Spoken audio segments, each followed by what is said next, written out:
Hey guys, it's Corey with 10 Best Ones, and today we've decided to review the 5 best options for you. We've ranked these products based on many hours of research and testing, and we've picked the 5 best models. If you'd like to see their price and find out more information, you can check out the links in the description down below. First, we'll discuss what you should look at before buying. Then we'll look at the 5 best picks. To make it easier, we'll include timestamps in the description. Let's get started.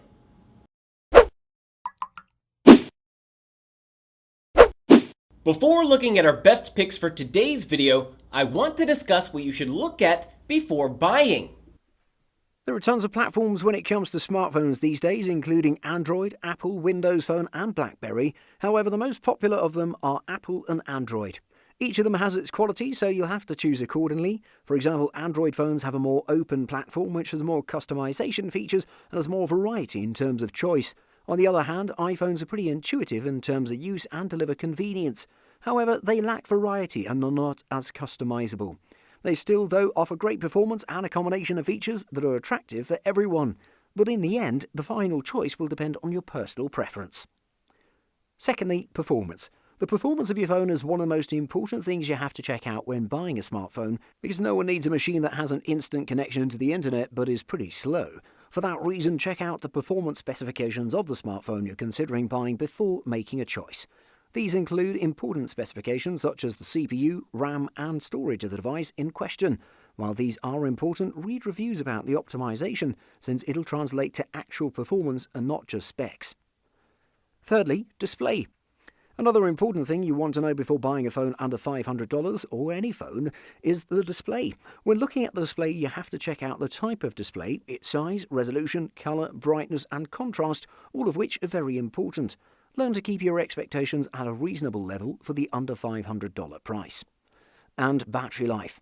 We spend a lot of time with our smartphones, and for that reason you need a phone that'll have a reasonable battery life. Something that at least lasts you a full day of use. Anything less than a full day of use is probably not worth your time or money.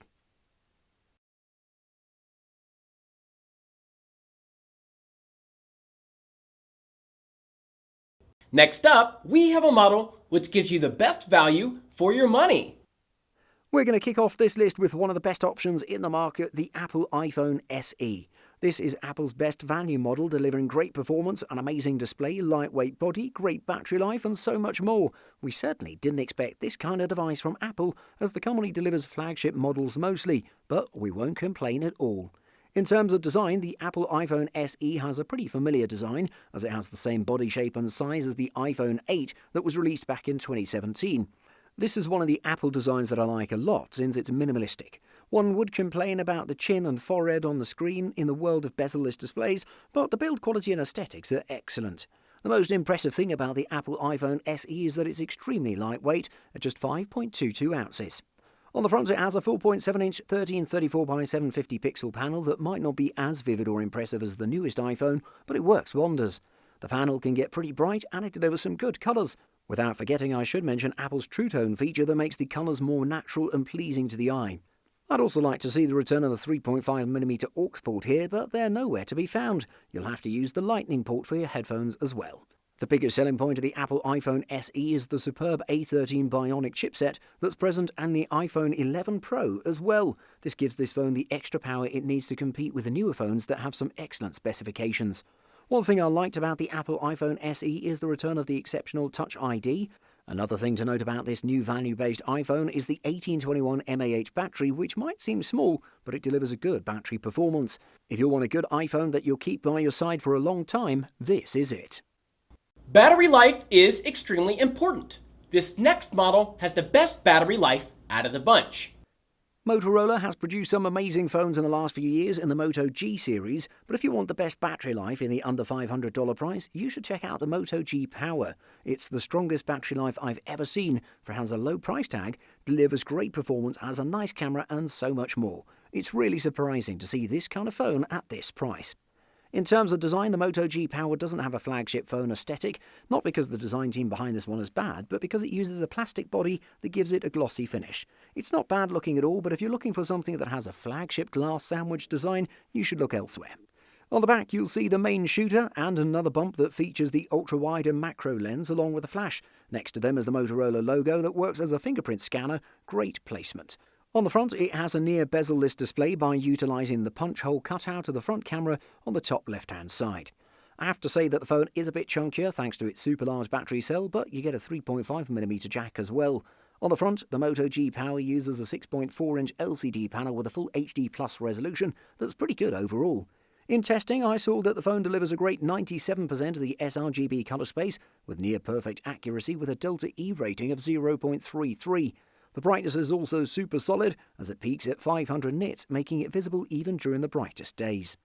The Moto G Power is packed with a Qualcomm Snapdragon 665 SoC that delivers enough performance for most day-to-day tasks, and it takes help from the 4GB of RAM and the 64GB of onboard storage. However, the biggest selling point of the Moto G Power is its 5000 mAh battery that surpassed the best by more than 4 hours in our testing, and the best was its predecessor. It also charges rather quickly, which is even more attractive. If you need more than 2 days of moderate use before needing a recharge, this is the one to get. If you're looking for a mid-range model, then this next pick is a great option. Android phones are excellent choices as they deliver phones in every price range. If you're looking for a great mid-range product though, I have to recommend the Google Pixel 3. This phone has an amazing camera, as it's one of the best camera phones ever made. The OLED panel is beautiful as well, and everything about this smartphone is ideal in my opinion, so let's check it out. The first impression that the Google Pixel 3 gave me was adorable, with just one word. With its small, compact and lightweight body that's palmable and nice to hold in the hand. You can reach every corner of the screen without moving your hand, and it's made to be as comfortable as it gets. It has a two-tone colour on the back with a shiny glass on the top part and a matte finish on the rest of the body, giving it a beautiful look. It also comes in 3 different finishes, clearly white, just black and not pink. On the front, you'll see that it has a chin and forehead, unlike most modern phones, but I actually like it this way.